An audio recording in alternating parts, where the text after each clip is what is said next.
Yes. Toronto is one of the most beautiful cities in the world. That's what I've We always weren't in heard. the right spot then. Really? Yeah. So it was like the location you I picked guess it was. where they had your festival. Right. So you see any gays in New Jersey, or was that a gay-free zone? I don't think they're allowed.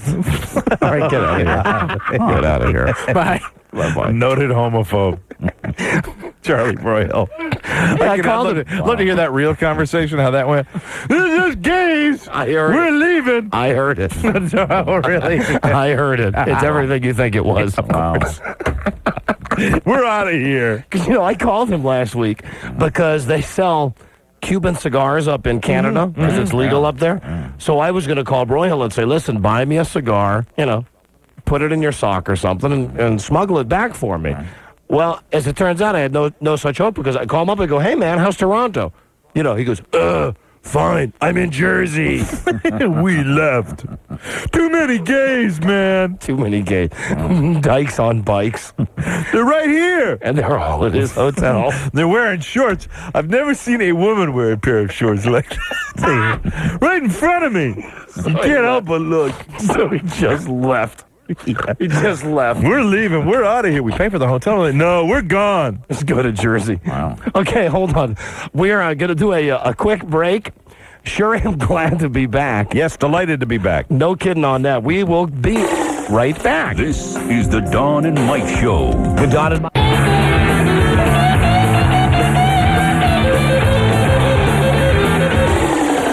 This is the Dawn and Mike Show. Now, back to the Dawn and Mike Show on 98.1. The Peak. Oh, now, honey, meat is nothing to be afraid of. It's all nude, tastefully done. The Dawn and Mike Show. On. My wife just called me on the hotline during the commercial set. And informed me, we just got back today from our vacation. She informed me that when one of our neighbors went into our house, I guess yesterday, what was yesterday, Monday? Right, like to get our newspaper, to get our mail and stuff, that on Friday, see, my wife and my son had already left on Friday morning to go on vacation. I went and joined them Friday night. Right. So I had the house to myself on Friday. Right. I made myself a cup of tea, a cup of relaxing tea. Sure. Celestial Seasonings herb tea. Before I came into work. And I guess silly me, I had left. I shouldn't laugh about this. The coffee maker on? The tea maker? No, on the stove, the burner. Oh. You left the burner on? The burner was on Oh, dear. Friday, Saturday, Sunday, and then Monday. Unfortunately, I didn't burn our house down. Wow. All I did was ruin the teapot. Oh, my God. Isn't that something? That is how houses burn down. Yeah. How about that? Boy, wouldn't I have felt like an ass if I come in today and as I burned my house down. Yeah. Electric or gas? I don't know. I turn it on. Did it have circular rings, or was there fire? Hold it, Buzz. Excuse me a second. You know the difference. Please tell me you know the difference. I don't know. I don't know. Makes food taste good when it's cooked.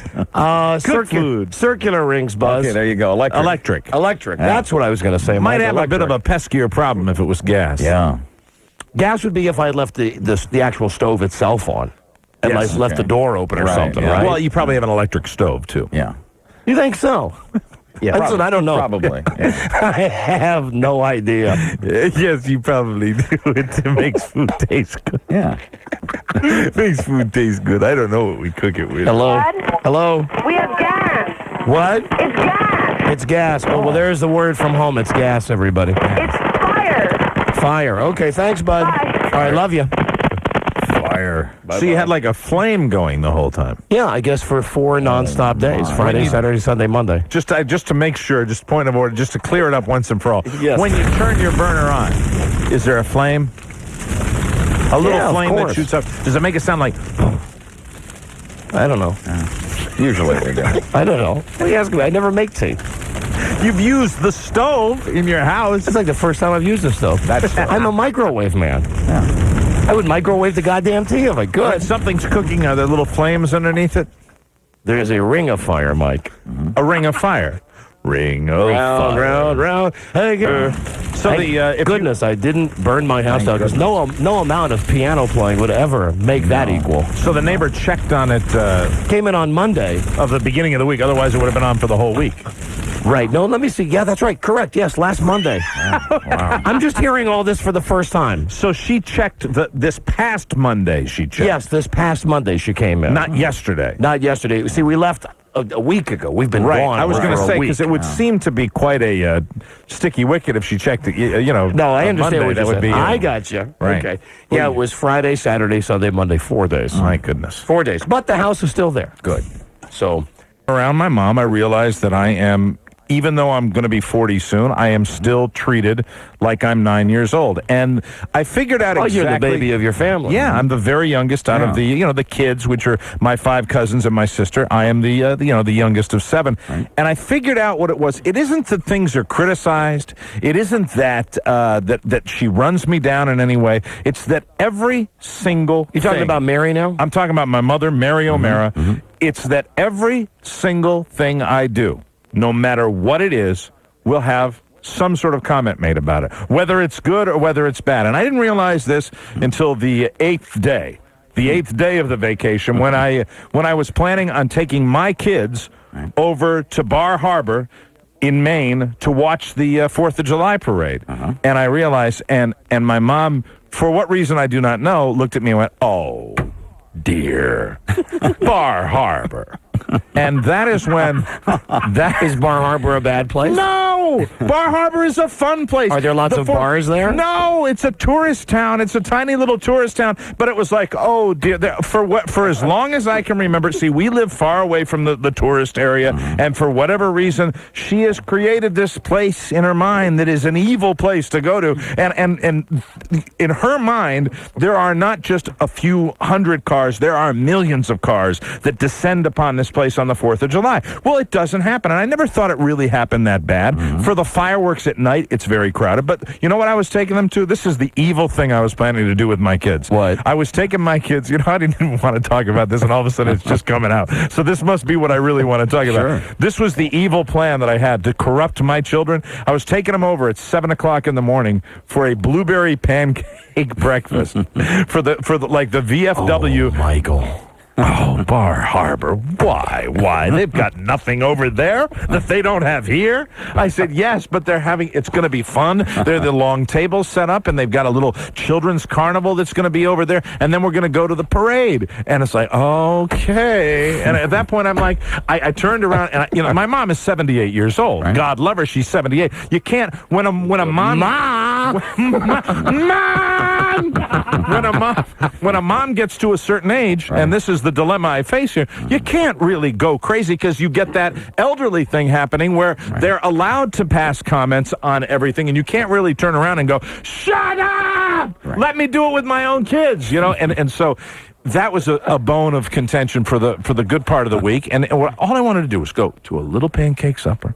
Not a supper, a breakfast, and then go to the parade, a very innocent parade. And then as it was resolved, all right, with the head shake, which to me is just like kind of somebody, it's like moms and dads versions of kind of going, okay, idiot, go ahead, take it. We went over there, and there wasn't traffic. There wasn't any traffic at all. There were plenty of room. There was plenty of room at the parade, and we sat down at the parade. We had a wonderful time. And I also during the week, I became nautical. I rented a boat for the entire week. Hey, little buddy. Hey, skipper. Yeah, blow me down. Blow me down. 22-foot boat that it had been a while, probably about 10 years since I've done any real boating. Right. And it's not like riding a bicycle. And I pray to watch you drive a boat. You forget, the things that are important. And up there in Maine, it's different than it is down around Washington, D.C. You got to know what you're doing because the coast of Maine is, if you make a mistake, you're not going to hit like a beach or anything like that. You're going to hit rock, a ledge of rock, and you're going to have to know what you're doing. And I had forgotten, for whatever reason, all the things like that you're supposed to know if you're going to go out on the water. That's what I hate about a boat. Like the front, it's tough. And you remember? They don't call it the front or the back. The bow, right? Port starboard. It's like, just tell me left or right, and when you tie a knot, you can't just tie a knot like you tie in your shoes. No, you can't. You have to tie some kind of special secret Boy Scout knot. Well, the thing is, I had, you know what a cleat is, right? The cleat is the thing that's got the two little pieces. Cletus. The cletus is in the front of the boat. And so not only it's not like I'm just picking this boat up and bringing it into a dock and tying it up. This boat is, I'm going to have to rent this boat, bring it from one harbor to the next harbor. I'm going to have to tow a dinghy, which is the little boat that takes you out to your boat, because you don't pull it into a dock. You actually keep it on a mooring, and then you have to row out to the boat. Too bad you had to do all this. Too bad you didn't have TV. I had to do all this activity. Come on now. I was El Capitan. My brother-in-law nicknamed me that by the end of the week. Oh, Capitan. And so the guy says, and the boat rental place, I said, well, I've got the dinghy, and I'm going to take it all the way across, the bay. And he said, you going to tow it? I said, yeah, I'm planning on towing. He said, you got plenty of room up in the front of that boat. It's a 22-foot boat. You might as well just lift up the dinghy and rest it in the little bow area. I said, hey, that sounds good. Then we don't have to go slow. You're going to put it in the front of the boat? We're going to put it in the front of the boat where it will sit there, and then I'll be able to go as fast as I want. I didn't say that I wanted to go as fast as I wanted, but I kind of figured you're not towing anything, so you can go real fast. Sure. So this had an outboard engine on, a big outboard engine. And I'm pulling out of the harbor, and I've got my brother-in-law and my father-in-law sitting in the front of the boat. And about this time, as we're pulling out of the harbor, I realize not only do I need a refresher course on what to do, but I've got two people that really have no idea what to do in a boat. So when you have somebody that doesn't really know what to do, it's not like they can be a help to you, but they can certainly hurt. Like by standing up at the wrong time, like we're going to go. So we start out of the harbor, but it still feels good. I've got the boat, and you have this incredible feeling of freedom and power, and I start to accelerate, and then I give it full throttle, and all of a sudden it's relatively choppy. So it's going as we're going across the water, and everything is great. They're enjoying it. It's a sunny day. We've got the wind in our hair, and we're going across, and I realize that I'm looking at the front of the dinghy, and I start to see the dinghy lift up. Oh no! Like it's going to blow back? Yes, yeah. And I start to see the dinghy lift up and start to shift, and at this point, my father-in-law grabs for the dinghy, because the dinghy is 5 seconds away from becoming a projectile hurling over my head, because I'm standing up in the center of the boat. At any point, it's a little Mako. It's got a thing. It's got a center console in it, and the dinghy's in the front. And the dinghy's catching this air pocket because we're going about 40 miles. Did you stand up at any point and go, "I'm the king of the world! I'm El Capitan! Fly me with my boat across the sea!" And I cut back the throttle, and the boat comes down to earth. But it really was, we were that close to having the thing, shear off. Wow. And then I get it over to the mooring, and I said, hey, the boat's got a cleat on it. All I have to do is wrap the rope. I feel like an idiot, because I know I was raised on the water. I should know the answer to these things. All you have to do is cleat, the boat. Mike was raised by the Vietnamese boat people. Really? And I just...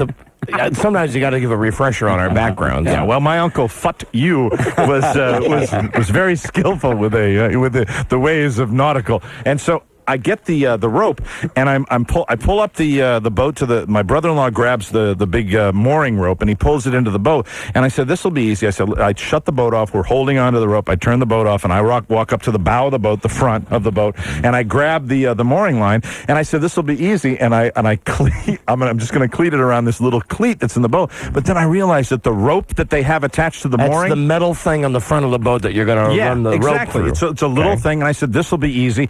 And I realized as he hands me this rope, this isn't a rope for a little boat with an outboard engine. This is a mooring rope for like a tugboat. This is like the Titanic used these things.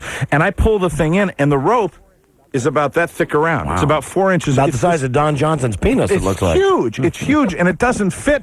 I can't cleat it.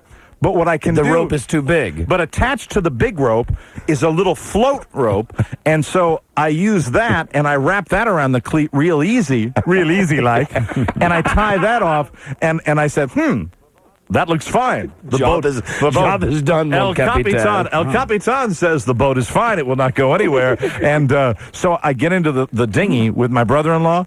And we've dropped my father-in-law, thankfully, off at the dock. He's safe now. Okay. We've dropped him off at the dock. And so it's me in this dinghy. And this dinghy, my brother-in-law told me that the capacity for this dinghy was something like 300 pounds. And You should have been on by yourself. I can just, that can handle me.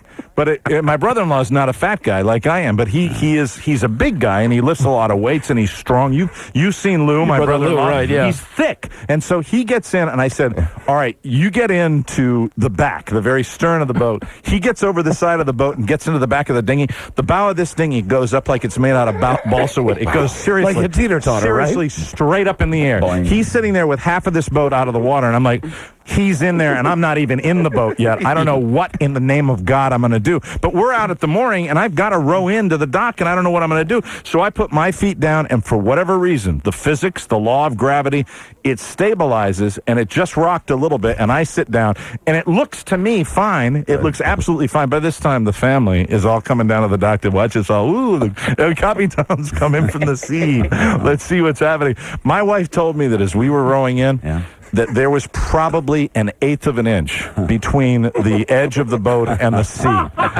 And I mean, there was that much with two of us in this boat. She said, you really looked like you were rowing across the water, and there was no boat underneath you because all the boat was underwater because of the weight that was put in.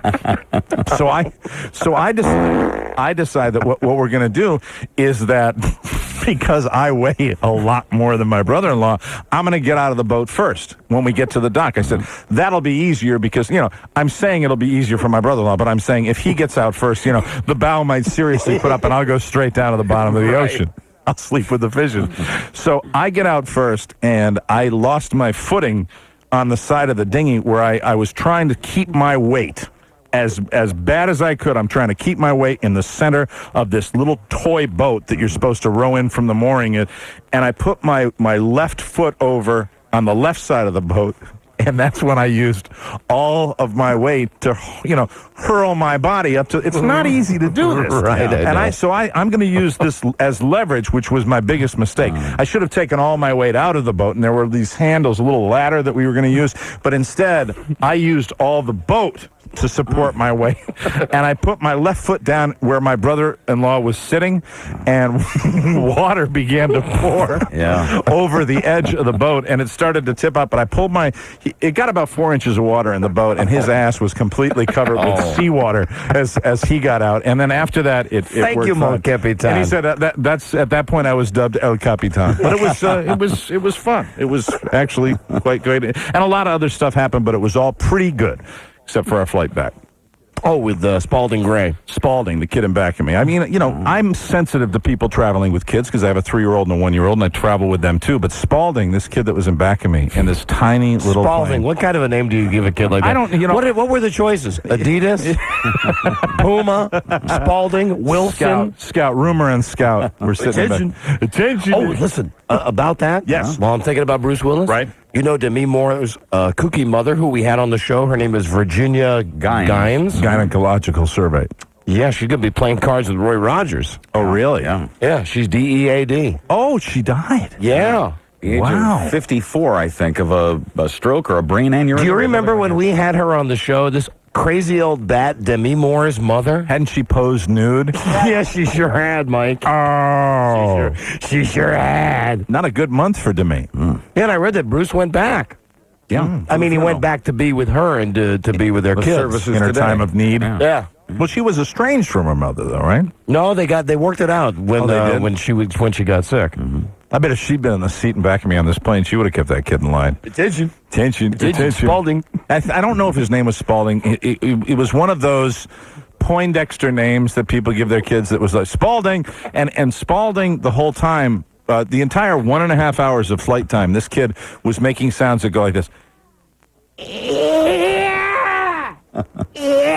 And he's screaming for the entire flight, and he's directly in back of me. And instead of saying, hey, please stop this, the father is saying, Spalding, Spalding, which I'm sure he does 1,000,000 times a day. Spalding, don't kick the seat with the nice man in front of you. And Spalding is not only kicking the seat, but he's taking his little kid leg and he's digging that into the back of my seat, so it's pushing out Spalding the whole time. And then as they're getting off the plane, after an hour of this, the kid walks up the aisle, and my wife is sitting in the row across from me, and the kid crawls over my wife, crawls over my 1-year-old daughter. Meanwhile, I'm looking like, okay, it's time for this to stop. It's time for this to cease right now. The mother, at this point... Did you take your belt off?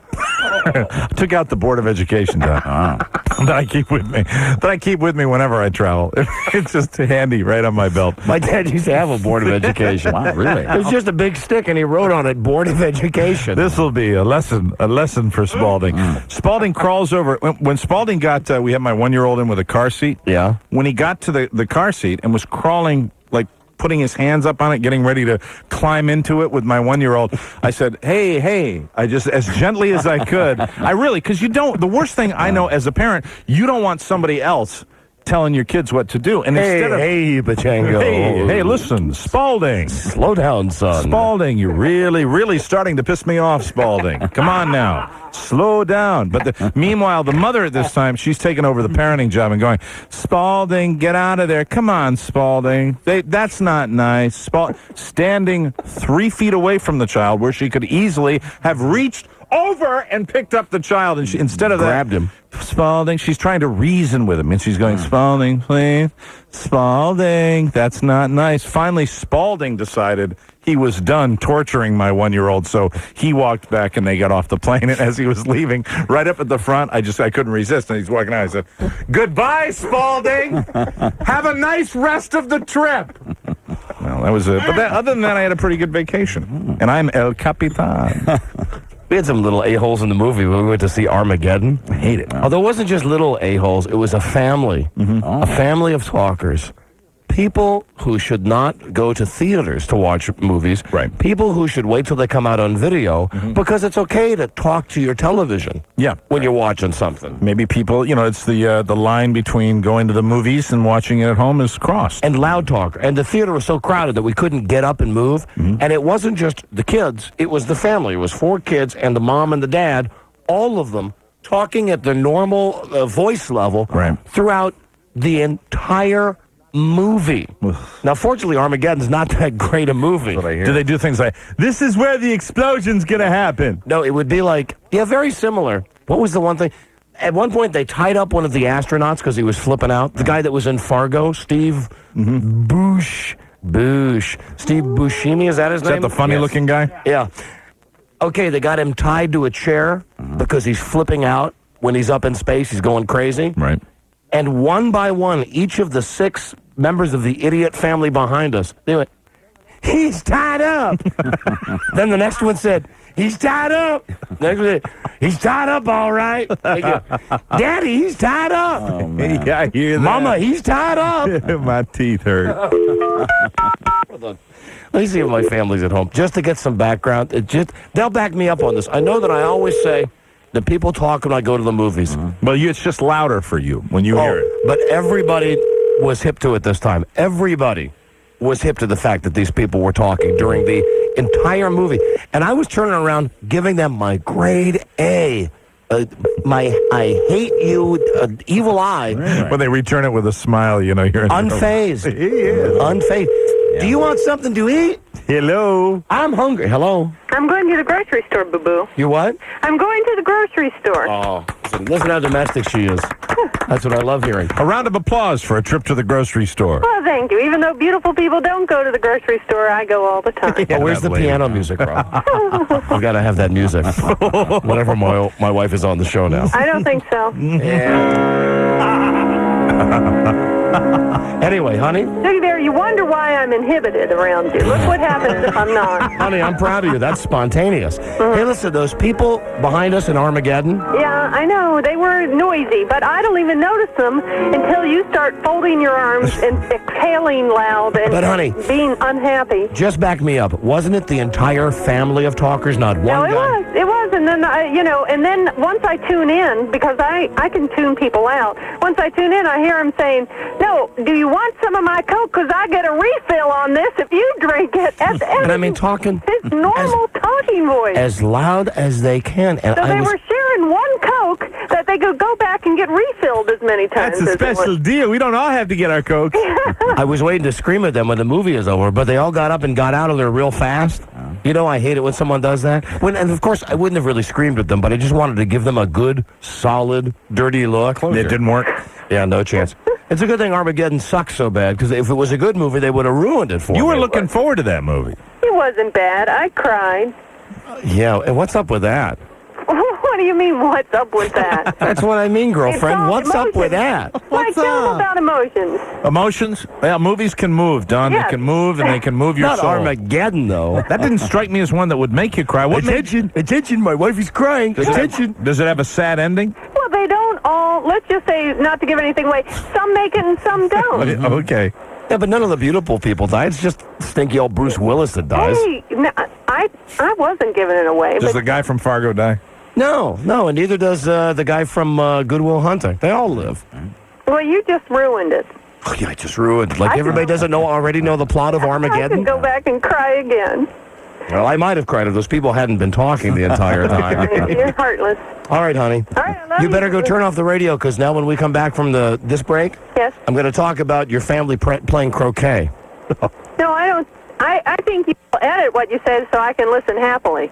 Because Well, no, we had a pleasant family game. There's nothing bad to say unless you make up something. No, I know except when your family plays a game, you can't play a game. It ends up being 10 people standing in the front yard yelling and screaming at each we other. weren't. Yeah. Oh, yes, you guys There were. were no arguments. We had a good time. I was a loser and a happy loser, and my Oh, please. my little sister won, and she was, so it's not like a cutthroat person won. It's someone. She was behind the whole game, and she pulled it out. So nobody mean like me won. All right, then you don't want to talk about the croquet. How about if I talk? Here's a good I don't mind if question. you tell the truth about it. Honey, I am telling the truth. Who do you think is the best-looking sister in your family? I don't want me, but I don't. You don't have to talk about that either. I mean, everyone's spouses or significant other thinks. Now, they're what was the most- that? What brought that on? Was that some sort of discussion that was held, or? Well, I was a joking. I make the mistake of relaying this to my husband. She's not. Listen how cold my wife is. No, I mean, my sister's significant other thinks that she's the best looking one in the family, and that's normal because he likes her a lot. And my other sister's husband thinks she's the best looking one in the family, and that's normal because he loves her and she's the mother of his children. But not necessarily true then. No, that either one of them are the best looking ones in the family. Right. I just said, well, You see, you're qualifying the fact that these husbands are saying their wives are the most attractive. My husband thought it was cold just because I mentioned I was surprised they could keep a straight face when they said that, but I didn't mean it. And she said that to their faces, man.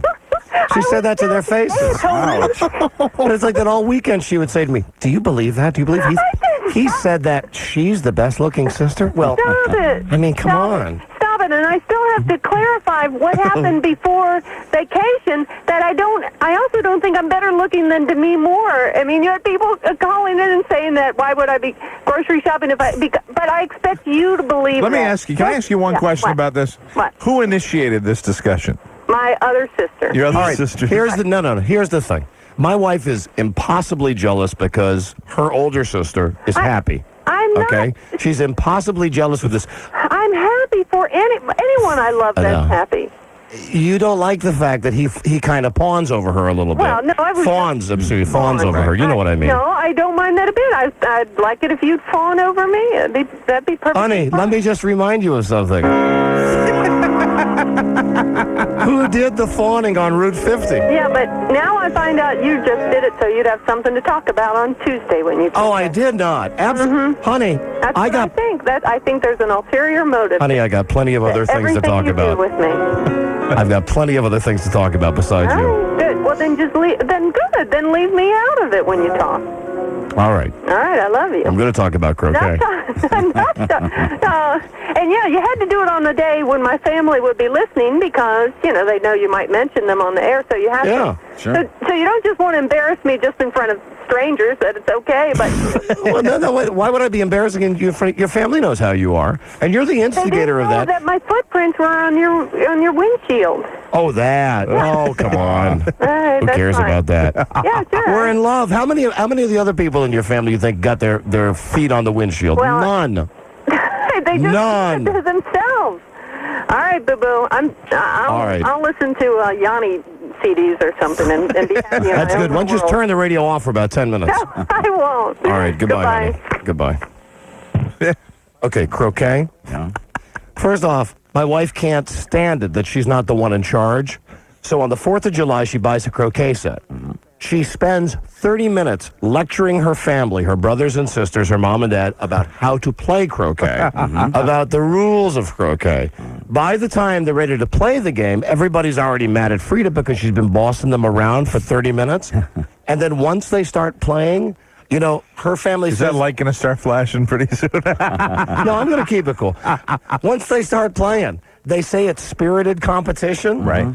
But if it was anybody else, you'd be watching these people standing in the front yard, and you go, this is like the Jerry Springer show. They're, you know, it's all they can do to prevent themselves from hitting each other with the mallets. And I mean, it's cutthroat. It's like, I don't even understand croquet, but apparently they were doing each other in all the time where they say, hey, It's a simple game. I mean, you're basically taking a hammer to your balls.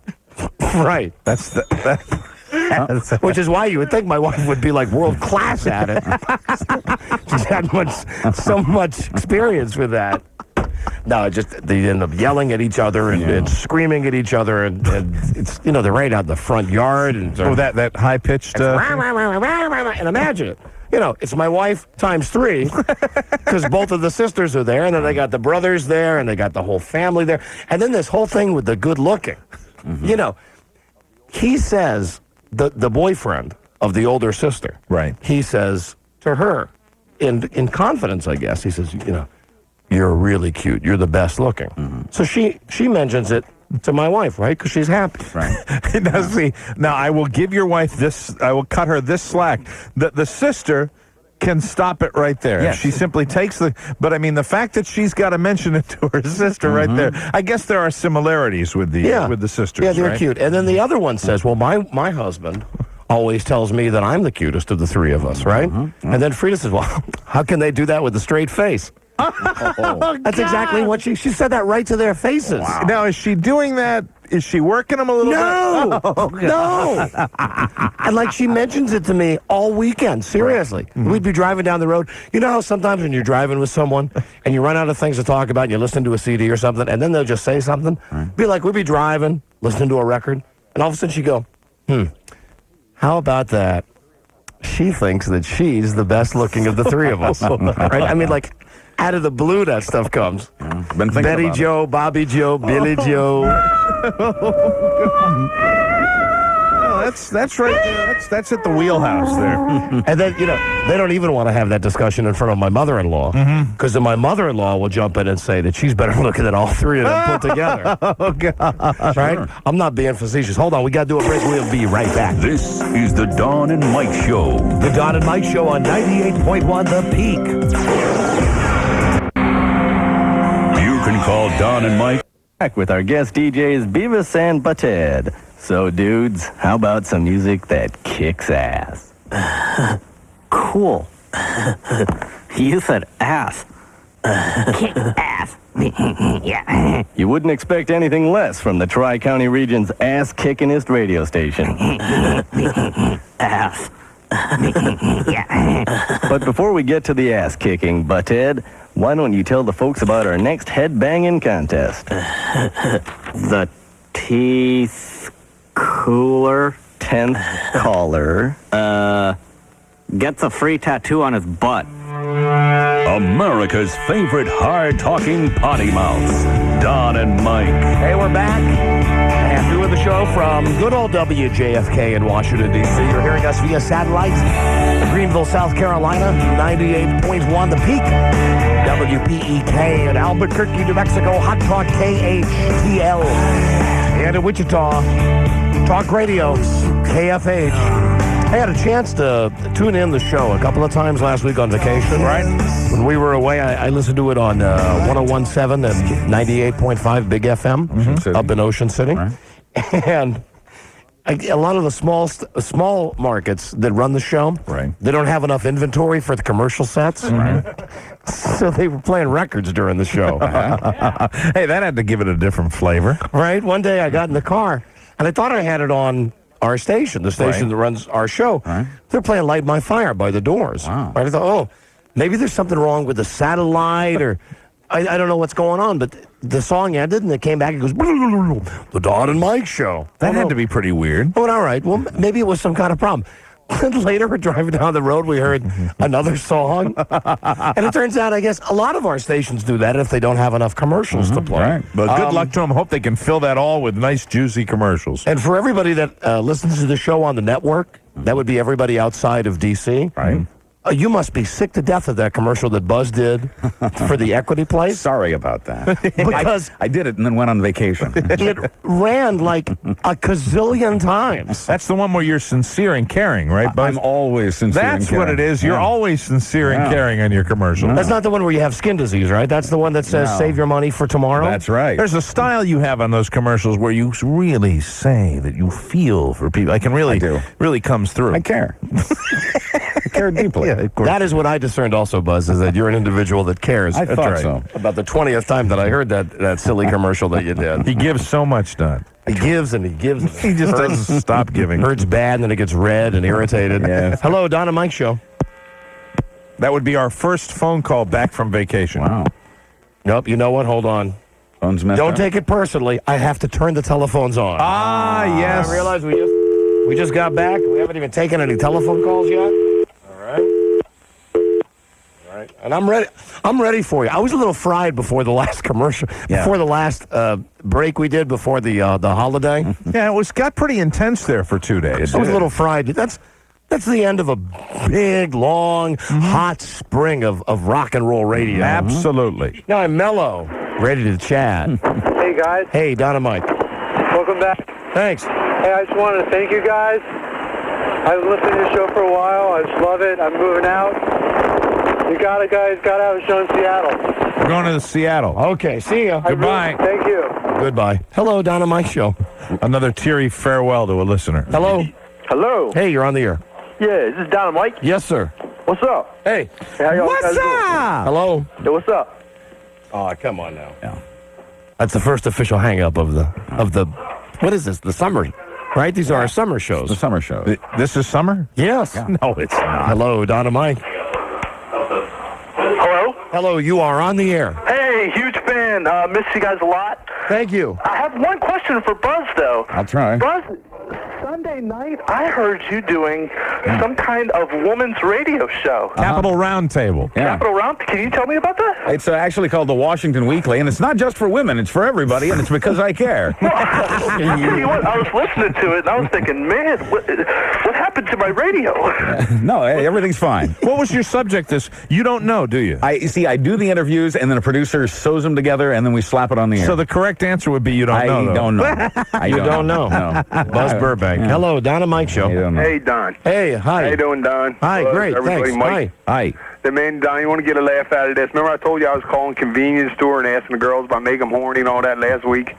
Well, Yes, I remember your calls. This is funny. The doctor's office called my house this morning. They asked for Herman Winford, right?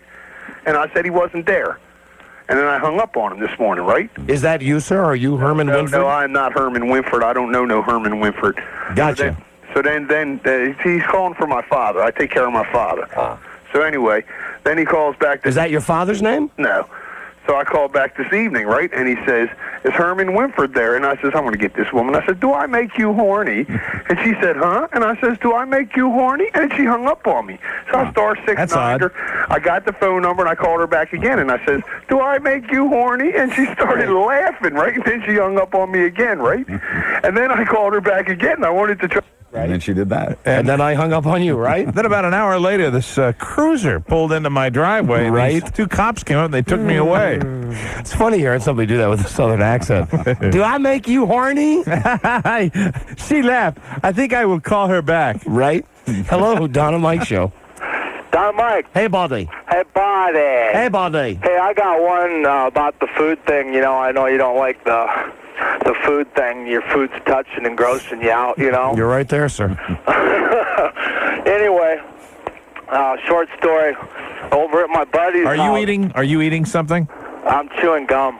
All right. Put that on the end of your nose, please. Yeah. Take it out of your mouth while you're on the show. Oh, okay, hold on. Remember when a teacher would do that in school? Yeah. They'd make you take it out and put it on your nose. Not at my school. I spit spit it out, but What did they do, Mike? They made me put it. They made me put it in a bad place. I just spit it out the window. We And, never chewed gum after there's a that. cop behind me back there. I don't know if he was digging that or not. You know, the amazing thing was, though, at recess, the flavor was still there. Yes, I that's bet right. you could blow some bubbles, couldn't you? That's right. But the quick story was I was over at my buddy's house the other night, and his kids, we were just hanging out, and his kids were hungry. And he decided that, well, he'd just give them a couple bowls of cereal. So he gave one a bowl of Cookie Crisp, and the other one had a bowl of Fruit Loops. Johnny, just keep this gum between two pillows until recess. Thank you, teacher. You're my favorite. All right, so I'm sorry, Cookie Crisp. And he had the Cookie Crisp. One boy had the Cookie Crisp, and his other boy didn't. Mike O'Mara, is that gum? Yes, teacher. He had the, You know what to do. I don't want to put it between Yeah, two you You know pillows. what to do. All right. He had the bowl of Fruit Loops, and the other one had the bowl of Cookie Crisp. And after they got done, they didn't want to drink their milk, but Dad picked up both bowls of milk and drank them both right down, just like a hot dog. I tell you, it was a gross sort of thing, but Right. it kind of grossed me out, actually. Right. Thank you. You bet. Bye-bye. Bye-bye. Should have told him he could keep the gum in his mouth. with Hello. That story. Hello, Don and Mike Show. Hey, Don, Mike. Hey, buddy. Welcome home. Thanks. What'd you bring me?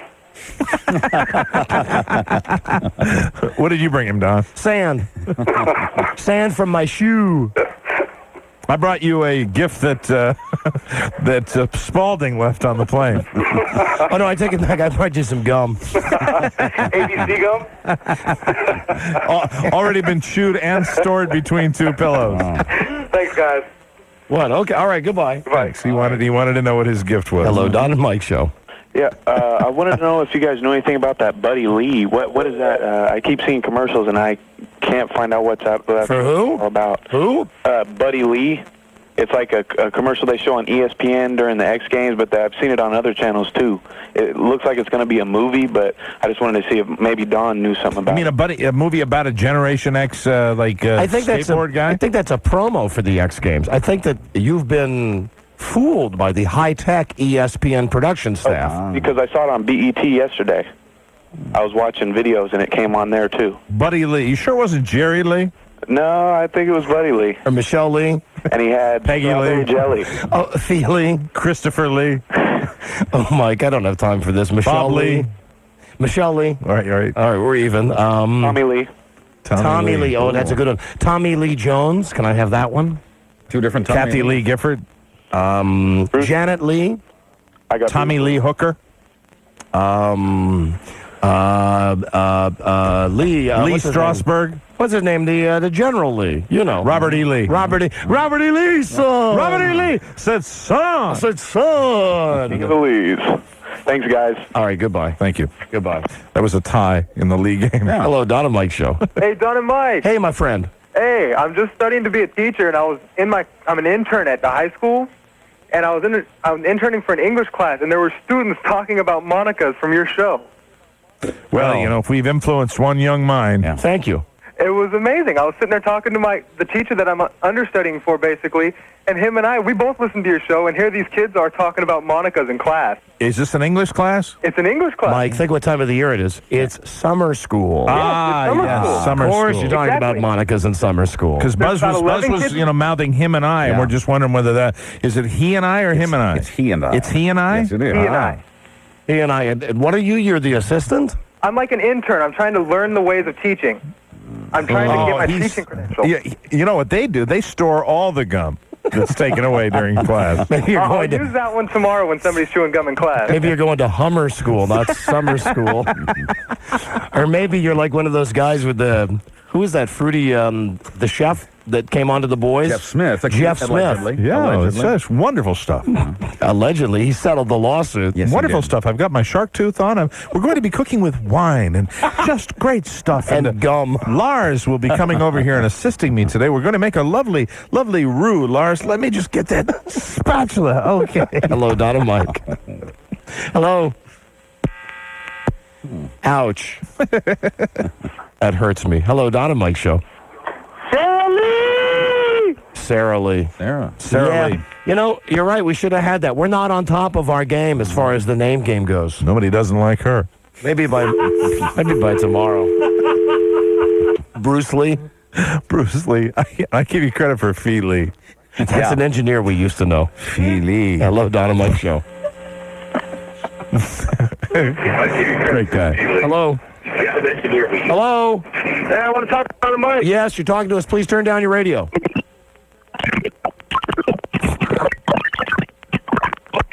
Is he doing that on purpose? That's cool if he is. It is. Hello?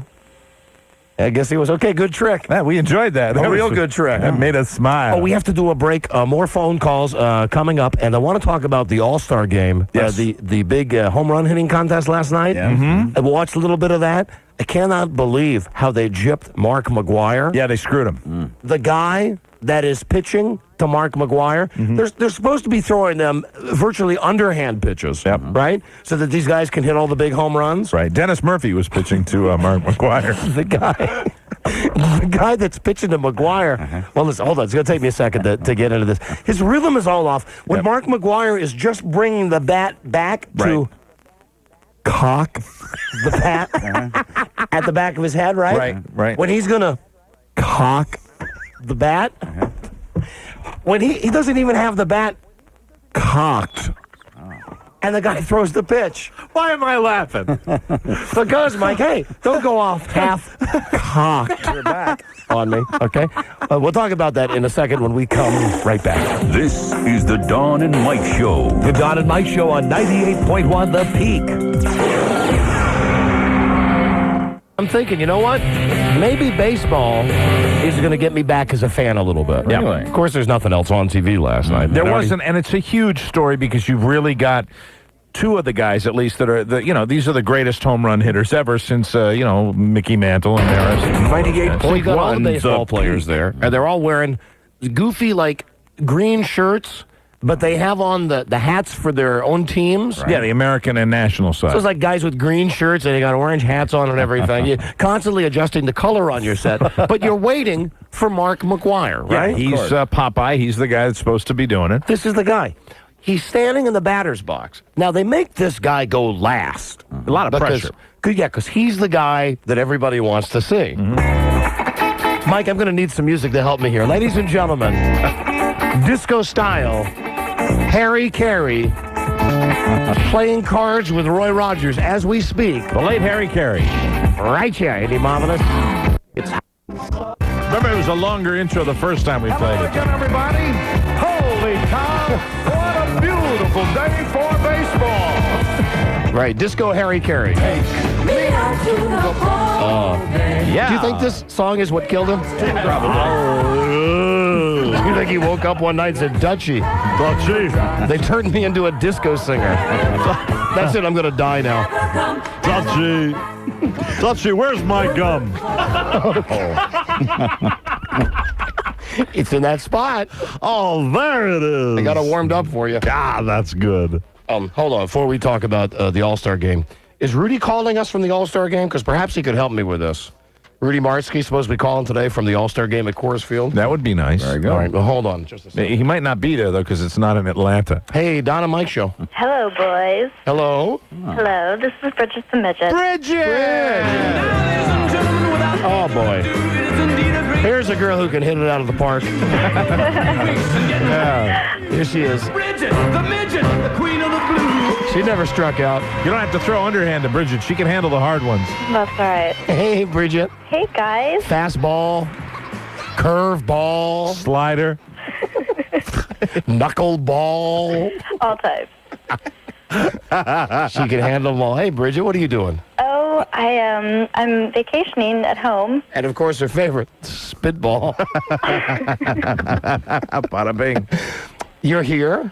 I'm here. Mm-hmm. I'm staying in California for the summer because I got a snazzy job out there. And but I'm home for a week vacationing. Oh, and you're listening to your favorite radio show. Of course. Actually, I'm glad you guys are back. I thought you'd be on vacation this week, but you took last week for 4th of July. Are you going we tried, but we couldn't. Are you going to come down so we can see how much you've grown?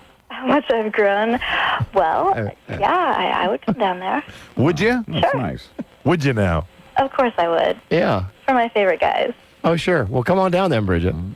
Oh, it's too bad that we don't have our Las Vegas-style show this week. Yeah. It's a When is bummer. it? I think our next Vegas style show is next week. We're waiting for a final confirmation on that. I think it's like next Thursday. We're going to be having our next live Las Vegas style show. Oh. You know how much you love those, Bridget. Of course, I love them. Oh, Bridget, hold on a second, Bridge. All right. Hold on a second. We'll have to get her down here. Yeah. What is her thing that she does, Buzz? What is she studying? She's studying like marine biology? No, DNA. It's DNA. DNA. She's really smart. Yeah. TNA and DNA. TNA. You majored in TNA, didn't you? Sure did, Mike. School of Hard Knocks. TNA. Spitball. Hardball. Hello, Don and Mike Show. Don and Mike. Buddy. Hey, I just wanted to welcome you guys back. Thank you. And I wanted to know if you saw the Sunday Washington Post sports page. Yeah. The Leonard Shapiro article? Yeah, sure I did. What'd you think? Oh, he's full of crap. Oh, he's a puss, but anything else? No, there's a guy for the Washington Post. What's he writing now? Who doesn't like our show to begin with. Right. And doesn't like the fact that I'm involved in the Redskins pregame show. God, is he still going on with that? I got a copy of it here somewhere. The last quarter of it is him just whining about you. Yeah, let me just bring this up to show you how wrong Leonard Shapiro is, okay? In this article that was in the Sunday Washington Post, he writes about WJFK-FM, going to continue as the rights holder for the Redskins, blah, blah, blah. And then he writes, there will be a new look in the pregame show with a 4-man round table. Okay, tell me if this sounds... Let me just read it to you, and then you'll know how full of crap he is. Sadly, Don Geronimo, who hosted the pregame show with Larry Michael, will continue in that role. Sadly. Michael has been replaced by 3 former players, Art Monk, Mark May, and Charles Mann. And Geronimo has been told to tone down his afternoon drive time act and leave most of the talking to the other 3. So he just creates his own reality, like he was sitting in some kind of meeting. But wait, hold on. The diminishing of Geronimo's role would help WJFK's pregame show, which has run a clear second in information and analysis to the 3-hour pregame show produced by former Redskins right holder WTEM. All right, I'll tell you what's wrong about this in so many ways. First off, this guy just got a hard-on for me, and I don't know why. Has for years and years and years. Okay, I'm going to be back with the Redskins for my 4th year. This is a move that is endorsed by CBS and by the Redskins. Okay? They're the team that has the final approval on the announcers. Absolutely, right. Second off, I'm not going to be talking less on the pregame show. I'm talking more on the pregame show. Hi, Leonard. What do you think of that? Okay, these guys that he writes, Art Monk, Mark May, and Charles Mann, the former players, they're not all 3 of them going to be on the show every week at the same time. They're going to be on when their schedules allow. Right. Okay? And nobody... So he's got the facts completely he's got wrong. everything wrong. Geronimo's been told to tone down his afternoon drive time act and leave most of the talking to the other 3. Yeah, right. I'd sit down in a meeting and say, I'll do that. Listen, you piece of garbage, Leonard Shapiro. Poor excuse for a reporter. Nobody ever asked me about that. And when I came into work today and asked somebody about this article, you know what they said? Leonard Shapiro is full of BS. He lied. Right. And plus, he loves this other station. Do you notice, I mean, when you see a column like this, if you're ever reading something and you want to, you question the validity of it, what you might want to look for is a source, like maybe quoting somebody who said There's nothing. There's nothing in there. All right, then he writes, the diminishing of my role would help the pregame show, which runs a clear second in information and analysis. Well, fortunately, you don't get rated on information and analysis. Yeah, people want to be entertained. That's what it is. It's entertainment. In the ratings... My pregame show wins like 10-1 over this other station's pregame show. Right. So but he doesn't bother to write that. Of course not, because he has an axe to grind. He has a giant axe to grind. Okay, so he writes, it's sad that I'm going to keep hosting the show. He's wrong that I've been told to tone down my act. He's wrong that I will leave most of the talking to the other 3. Say that would be a smart move. And then he writes, here's the last part. Geronimo, who hosts a popular weekday afternoon drive show, fancies himself a football expert. But his lack of knowledge on the team in the NFL, his superfan mentality, and his often inappropriate and tasteless remarks clearly have diminished broadcasts. Oh, please. He's been doing that. That is so old and it doesn't bother me. So tired. Listen, with real big teeth. Even he got excited about it. He's doing the let's get ready to rumble thing. Oh, yeah, so listen, the thing last night of the All-Star game. Yeah. They've got Mark McGwire, who's ready to hit the home runs to be the home run champ. But the guy's not letting him get in his rhythm. Right. It's like Mark McGwire's doing that baseball player thing where he's swinging the bat around and he's winding it up. And just as he's about to cock the bat, the guy throws. And like the guy was throwing, the timing Did it appear to you that was so off that the batting practice pitcher for whatever team, I don't know, that was throwing the balls was as nervous as Mark McGwire? And so he was throwing like a machine. He was a machine gun throwing these baseballs, not relaxing and not throwing Mark McGwire his pitch. You're supposed to just serve up a nice soft pitch right down the middle. You're actually supposed to put it in the position the player wants it at. So where do you like it? And I think he likes it up and inside, and he was doing it low and outside. That's where I like it too, Mike. Up and inside. Up and inside. Oh, man. All right, who wants gum? But I'm watching it, I'm getting pissed because I see all these skinny guys like Vinny Castilla come up, and he hits about 100 home runs. And the doofus from the Cleveland Indians, he hits about 10 of them. Jim Thome. And then you got Mark McGwire who gets up, and the guy gets like 10 bad pitches in a row. All outside. It looked like all of them were outside. All of his things, those little fly balls out to the outfield. Little flares. And then it's like he's done, and they go, well, that's it, ladies and gentlemen. Total letdown. And they bring him over, and I felt bad for Mark McGwire. Now, when they interview him on TV, did you notice they also piped it into the stadium? Which is even more embarrassing. More pressure. I felt, and he was classy the way he handled it when he said, I'm real sorry. Yeah. You know, that was and he was right, because everybody wanted to see him hit home runs. It's the stupidest competition in the world, but it's fun to watch. Anybody that's ever liked baseball, you like to watch a guy hit it out of the park. But at the end, when this guy on the mound goes into this spasmodic attack. Someone should have called him back and said, listen, Mark McGwire, come take another 10 swings. We'll get you another pitcher. Now, that's how bad it was. All the ones that I think he hit 4 out total, and all the ones he did hit out, like 2 oh, my of them. God. That one he hit all the way on the top row by where they were selling the hot dogs. I mean, he really is a phenomenon, and unfortunately, the idiot that was pitching to him did not serve up the perfect balls for him to hit out of the park. And Junior Griffey.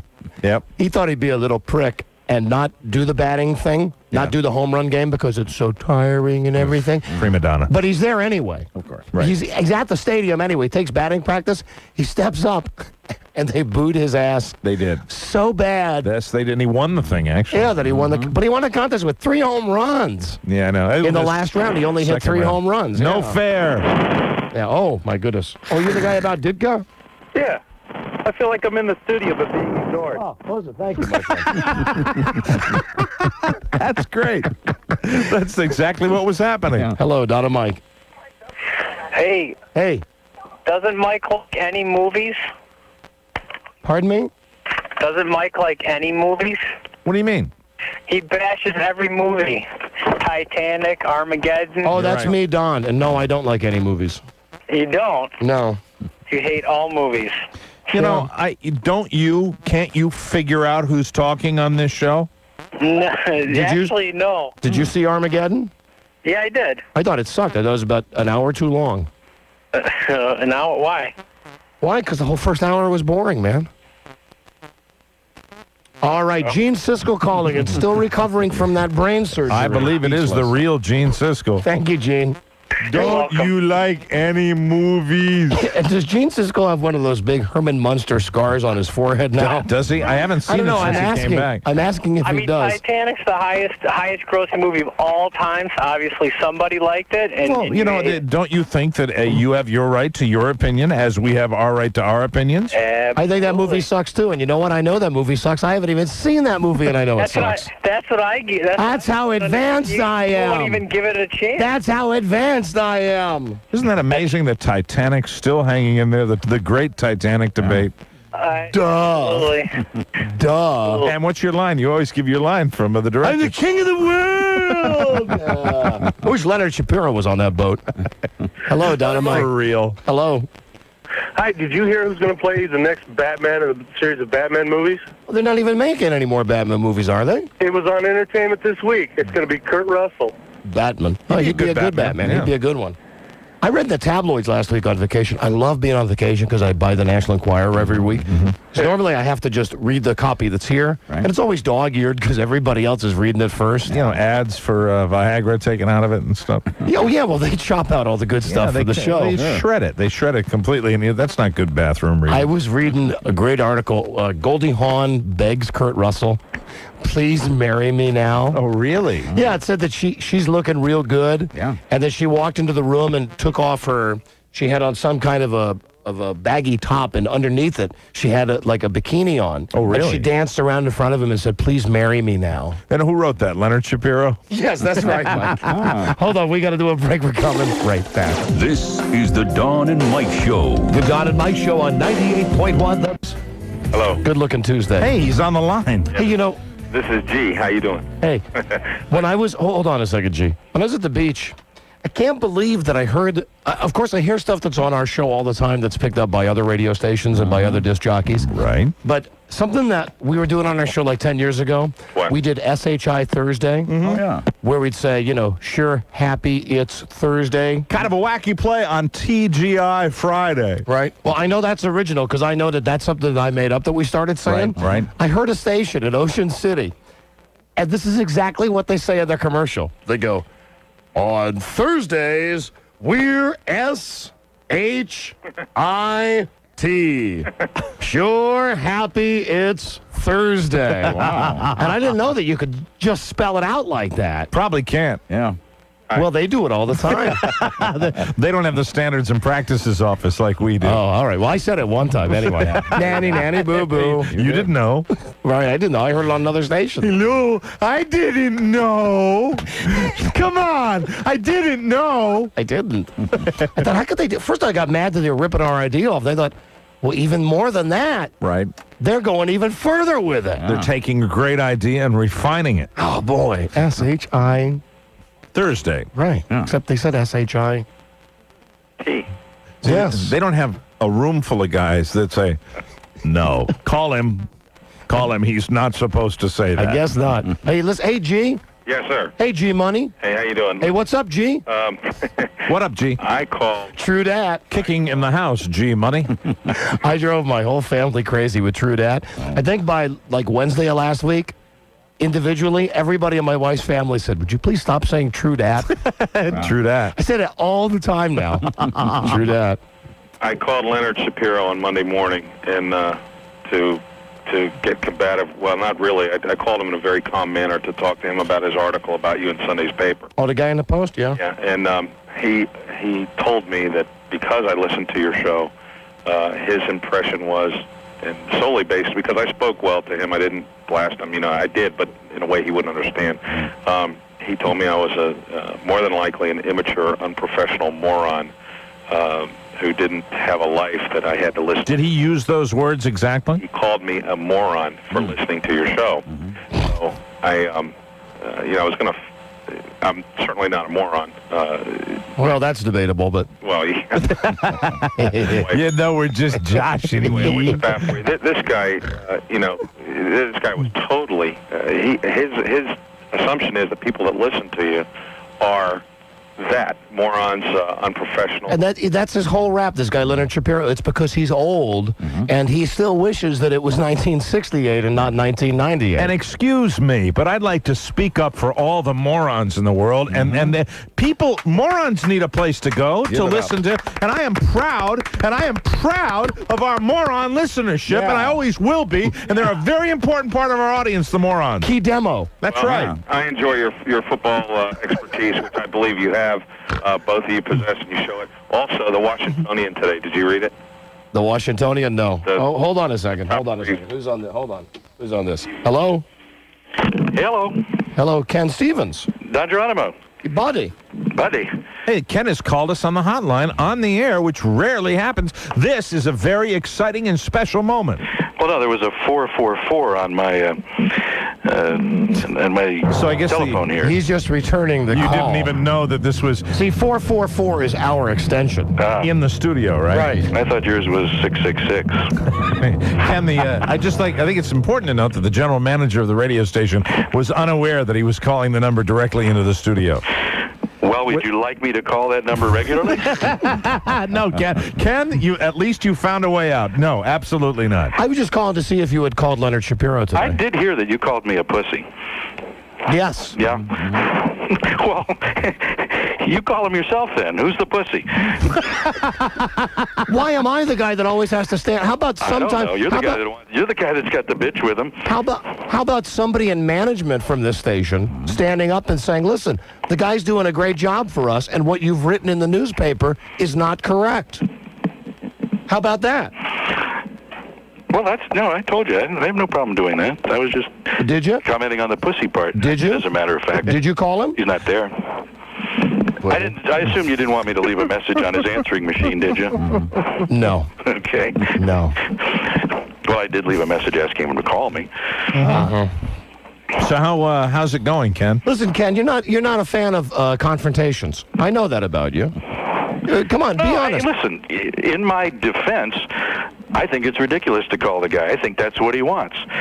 Just like the caller that you just had on who said that he thinks everyone who listens to your show is a moron.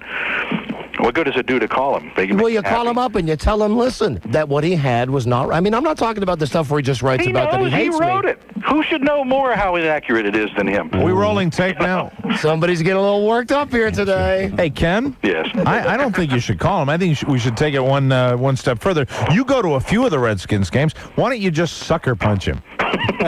Who tells on me? Who told you that I called you a pussy? I was walking down the hall and I heard it. You listen to the show? No, come on. What a surprise. Come on. Come on. You over. Somebody ratted you out. Yep. Yeah, I knew it. Who was it? Was it Jeremy? No, I swear to God, I heard it. I heard it. You really did. He heard it. Oh, all right. So it must have been real quiet and you were doing something else. I love these moments of silence. Me with too. Ken. I feel no need to fill the silence, especially when Ken called us. And usually when we have these moments of silence, it's real silence. But Ken, I've got to make some kind of point here that your breathing sounds just a tad labored. It's because he's nervous. Listen to you. Listen, the only reason I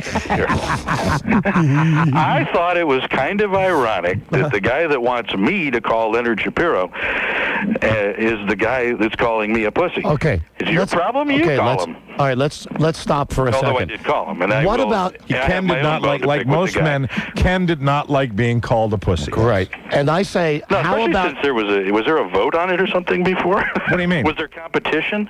About you mean words that we would call you? No, about who's the biggest pussy? I heard in the hallway, he said, there was a debate about who was the biggest. That was the debate I was just having with myself.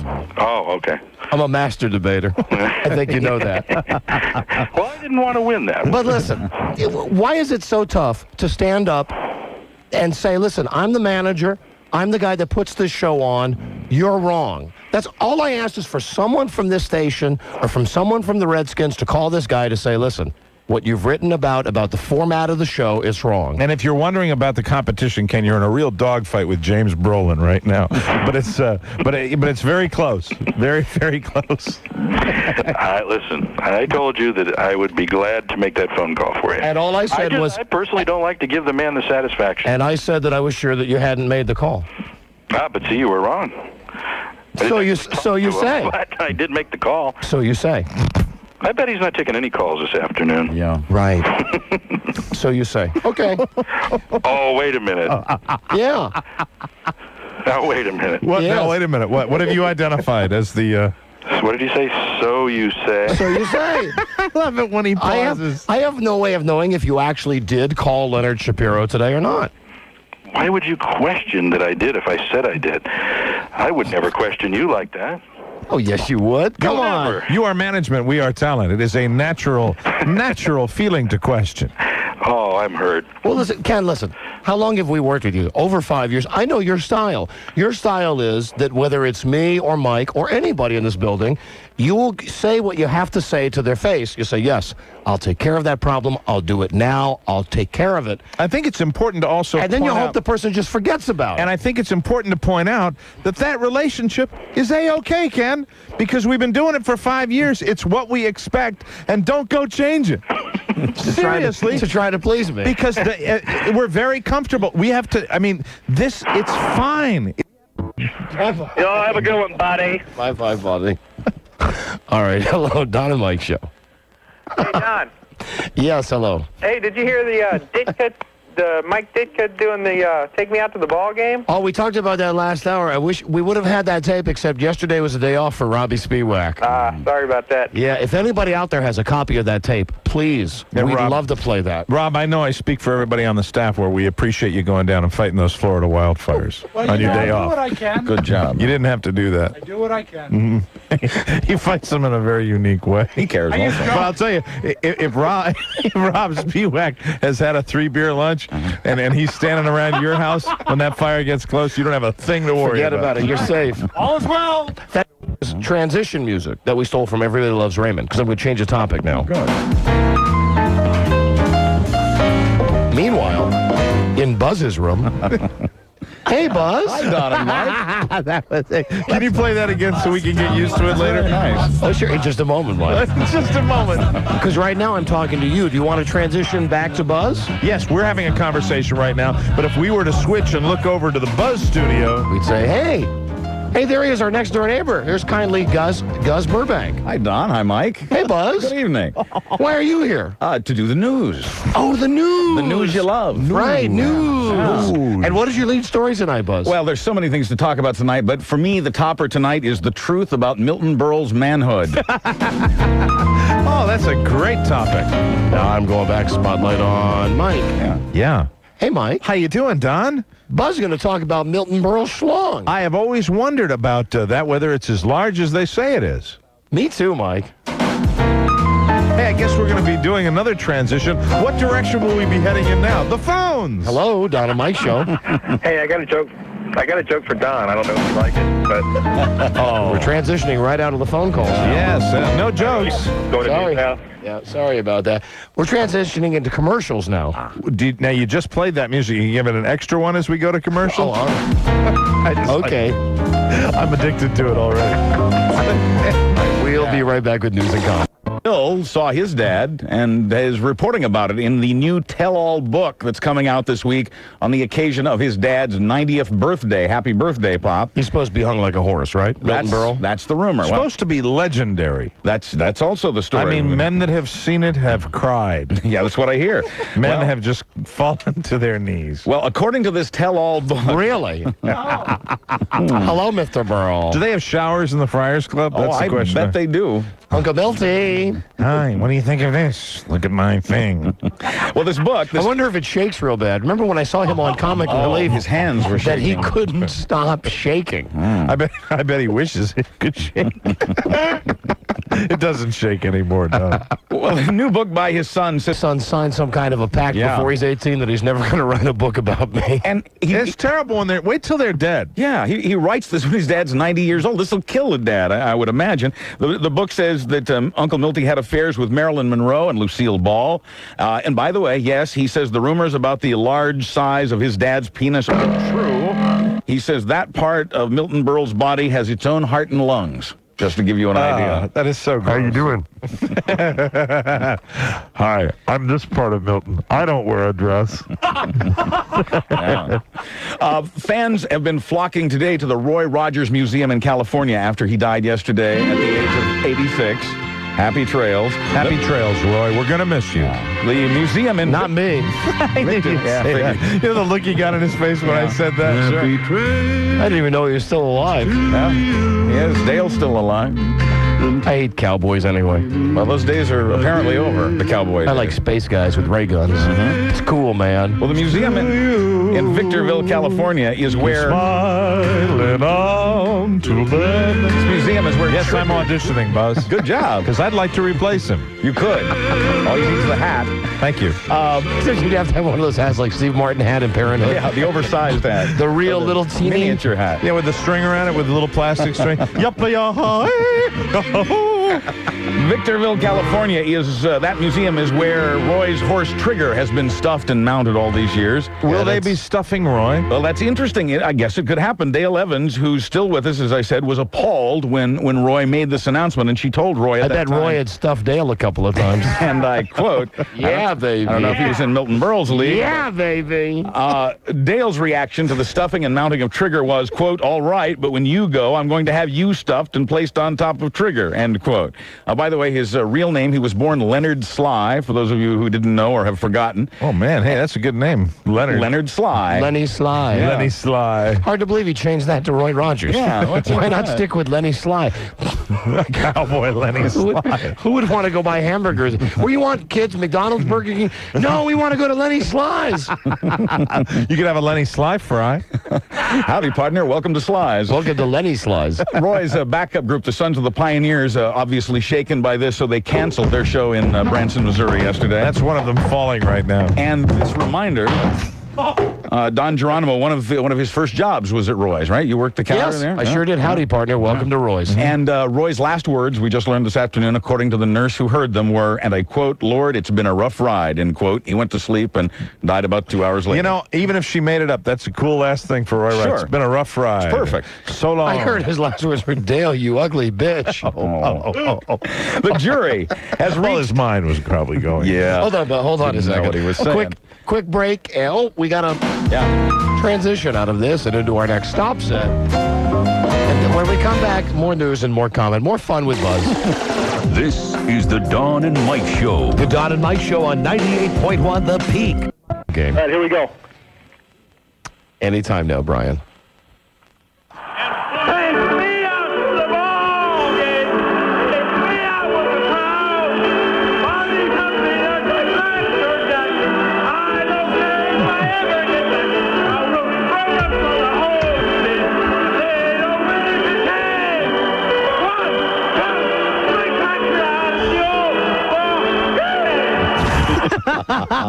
That was worth it. Yeah, he's bad, man. That was worth it. Hey, Brian, I will give you a plastic prize if you'll hold on so we can steal that tape from you. Hey, all right. Okay, thank you, my friend. Oh, that was fantastic. Hold on a second. Yeah, it was real bad, rhythmic-wise. That was great.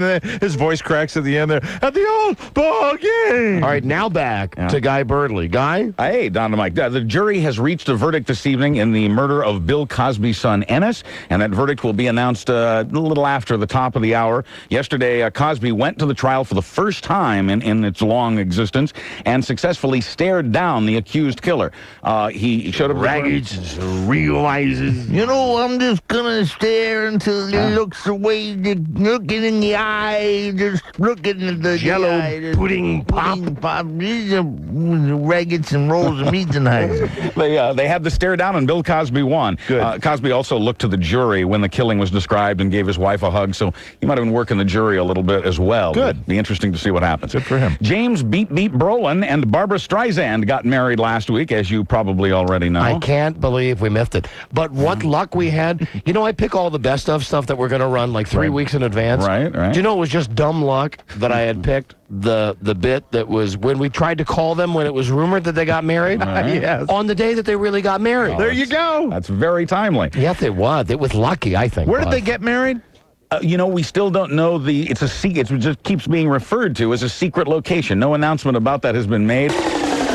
This is the Don and Mike Show. Looks like kind of all-American, but there he is. You know, you dress him up in his Buster Brown suit, and you make him sit in the front row of Mommy's TV show. Yep.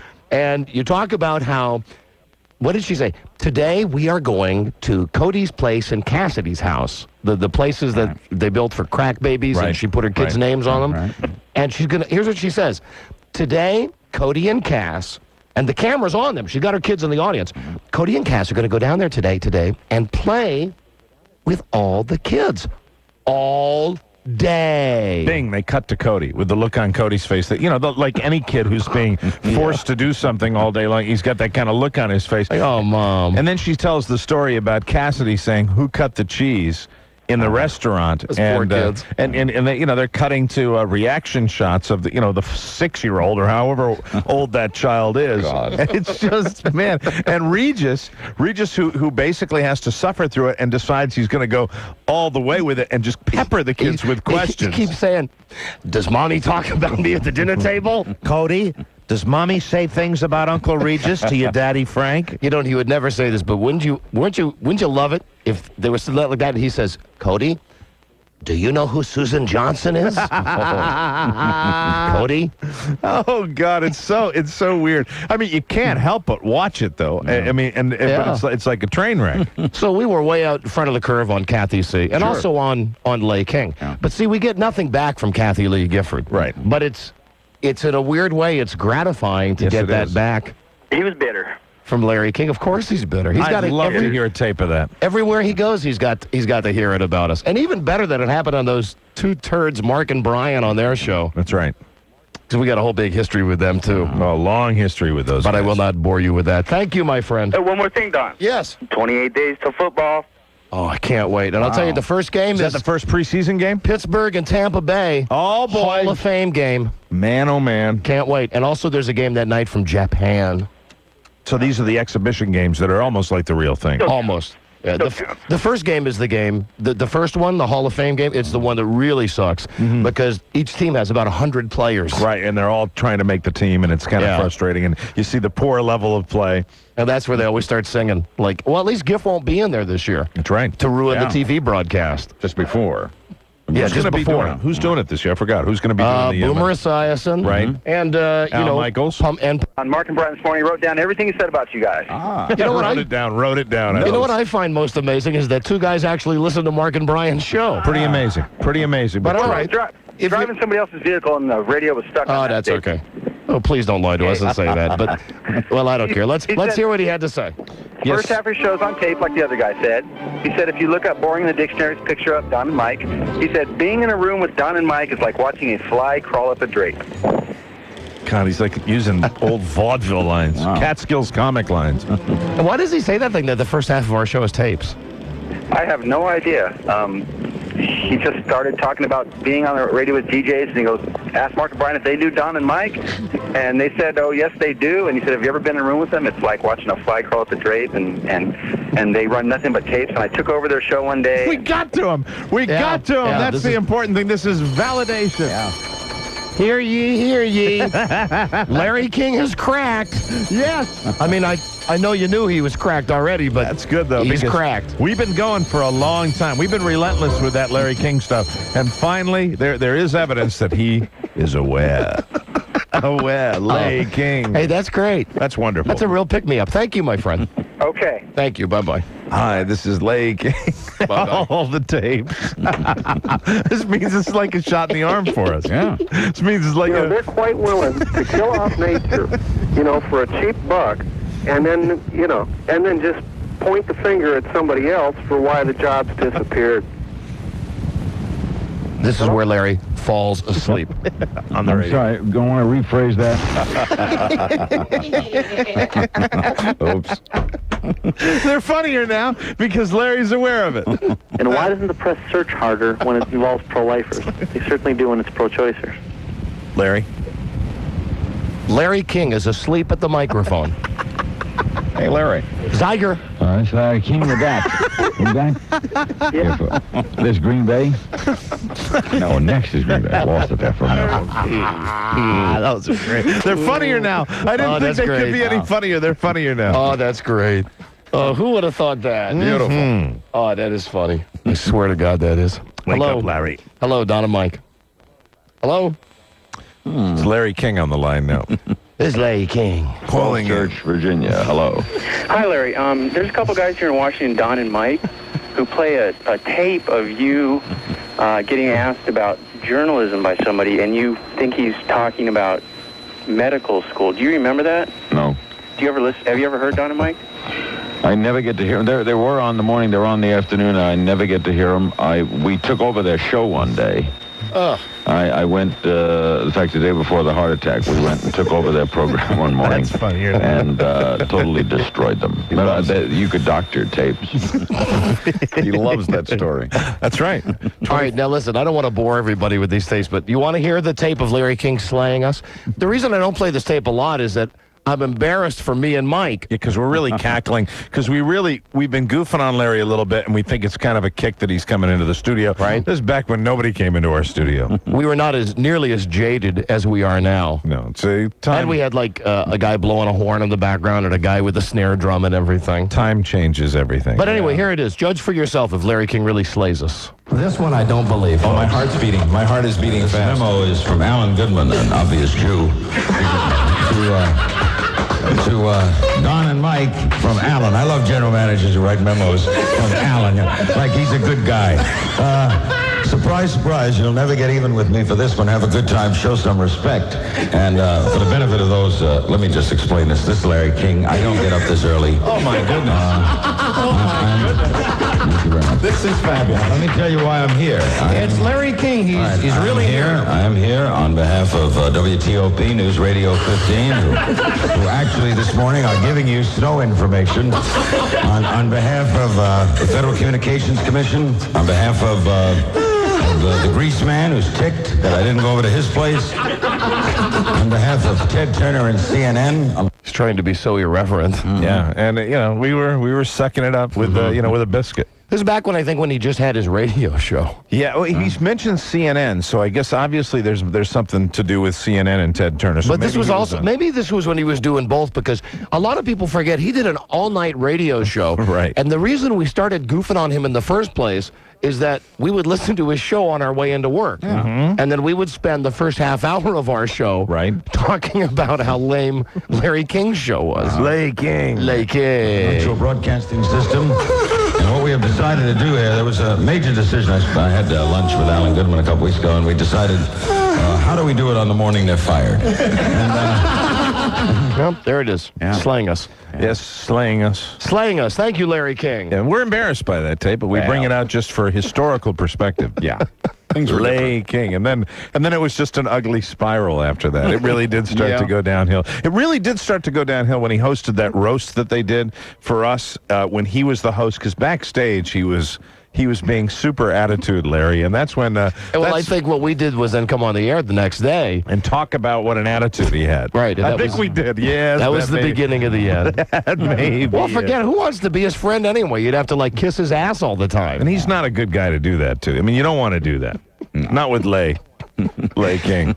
But that's amazing to me that he goes on another radio show and he remembers something that happened with us all those years ago. And it's obvious that these tapes must be getting to him. Yeah, and I think that's delightful. And they're wonderfully entertaining tapes. I mean, you don't get tapes of a national radio host falling sound asleep in the middle of his show. That is something special. And don't forget the one where he sounds like he's drunk, but we think that really that may be because, again, sleep comes in. Because I think he's sleep deprived. Absolutely. I don't think he's a drinker. I think it's just that he was so exhausted. Well, he says that, I'm exhausted after 30 nights, yes. And then we got the tape where he doesn't know that he's on the air. Right, yeah. Remember what a great tape that is? That may be the best one. That may be my favorite because he is completely unaware that he is on the air, and he's having a normal conversation with this guy that wrote a book about his agent and everything. And he thinks he's off the air, and he starts asking him stuff like, who's your publisher? Yeah, where do you live?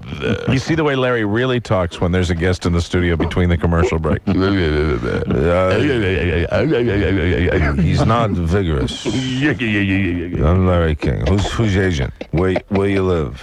Well, Mike, much as I'd like to play these Larry King tapes, I believe we got a walk on. Oh, yeah. Bridget, the midget, the queen of the blues. I saw her name on the screen. Does that mean she's here? Is Bridget in the building? Hello? Staff. Why did it say Bridget on the screen? Support staff. It said Bridget and had big red letters. Oh. Like. Oh, here she comes. Crest. Here she comes. She's coming in fresh from UCLA. Bridget the Midget, everybody. Mm-hmm. Here she is. Little round of applause, golf applause for Bridget. Star of Las Vegas. Oh, look, she's growing up, Mike. Hi, Bridget. Hello. How are you? You got the pierced navel? Got the pierced navel. Ah, there you go. Looks like you have 2 piercings now. I know, isn't that crazy? It's new. Is it a new piercing, or did you just get a new ring thing? I got a new ring thing. Oh, Bridget, bring the microphone up to your face so we can hear you there. Yeah. And I got a new tongue stud too. It's. Oh, let's see. Oh my God. My God. So, how have you been? How do we explain Bridget?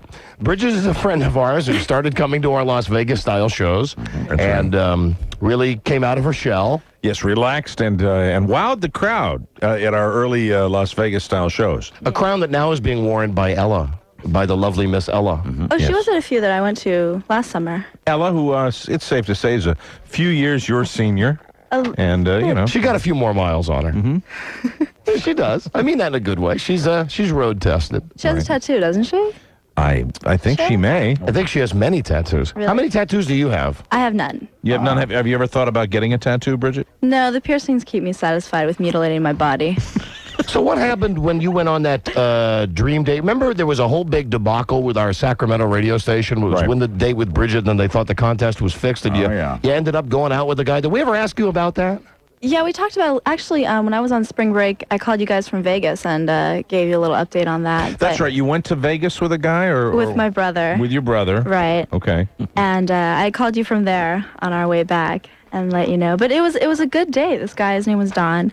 And you really liked him, didn't you? I was quite impressed with him, and I mean, who? Did you sleep with him? No, I did not sleep with him. Did you kiss him? Didn't even. No, hug the night. Have you maintained contact with him? We talked once or twice after the date, but I haven't talked to him in a few months. Who's your boy toy now? Who's my boy toy now? Who's the latest in the string of Bridget men? Oh, I don't know. I'm still doing the single thing, and I think I've quite exhausted the single life. I'm kind of... Looking to settle down, are we? Well, settle down as much as a 20-year-old can, right? As much as a 20-year-old with a stud in her tongue can settle down. Yeah. You're 20? I'm 21 in September. Wow. 21? Oh, man, watch out when you're 21. Finally there. Oh. She looks like she's about 15, doesn't she? She does. She does indeed. You do. And your studies are going well at UCLA in what? Molecular? Genetics. Genetics. Yes. There you go. That's what it. All right. Spell molecular genetics, please. MOLECULAR space GENETICS. Yeah, she's very smart. Yeah. I believe so, right? That's our test. That's our test. Please spell Dodge Cordoba. Capital DODGE space CORDOVA. I don't know. Is it Cordova or Cordoba? I think it's Cordoba. Yeah. Well, no, I'm sorry, Cordoba Bridget. with a B. Incorrect. You'll have to remove an article of clothing. Yes. Well, here we all are. Yeah. Here we are, Bridget. You know, Bridget, there is always this awkward time when you're here. For so many reasons, on so many levels. Well, there's just one main reason. So are you going to show us how you've grown? I can show you a bruise I got crawling out of a window in a pickup truck. You crawled out of a window? Oh, my God. Wow. How did that happen? I had a family reunion this 4th in Ohio, and I was driving back. I was in my brother has a truck, and I was driving with him, and my sister and her boyfriend were driving behind us, and we had a lovely watermelon left over from we had a picnic at the reunion. Mm-hmm. So I crawled out of the window of his truck into the bed. You know, you kind of look like a grown-up Cassidy Gifford. Yeah. Look at her in the face a little bit. Absolutely. Imagine how freaked out Kathy Lee would be if her daughter turned out like Bridget. Absolutely. I mean, at least appearance-wise. Look at you. You got a shirt on that shows your whole stomach there, and you got your piercings, and you got your tongue done. Mm-hmm. This could be Cassidy, in 15 years. How old is Cassidy now? I don't know, like 5 or 6. How old are you again? I'm 20. 20? Wow. And you're going to be 21 in September? In September, yes. 21. All right, so how'd you get the bruise? So I crawled out of the window into the bed While of the car truck. was moving? Yeah, we were on the highway. It was quite fun. Oh, and I took the watermelon and just kind of like tossed it over the edge of the truck so that, my sister and her boyfriend would have a little road. How fast was the truck you were riding in going at this? We were probably going about 65. Oh, man. Yeah, she likes to live life on the edge. Fun-loving Bridget. Right. So where's your bruise? Where's my bruise? Okay. All right, she's going to show us the bruise now. I've got that. On her hip. That's a nasty. That's a nasty too bad. bruise. Very nasty. That's too bad. Yeah. You weren't bruised on your chest at all? Oh, God. No, luckily there was no bruising happening there. So you didn't do any damage when you were crawling out the window? No, no. Has the doctor looked you over? Have you been examined recently? No, I haven't. Mm-hmm. Have you said hello to Buzz? I did. I said hello to Buzz on the way in. We waved.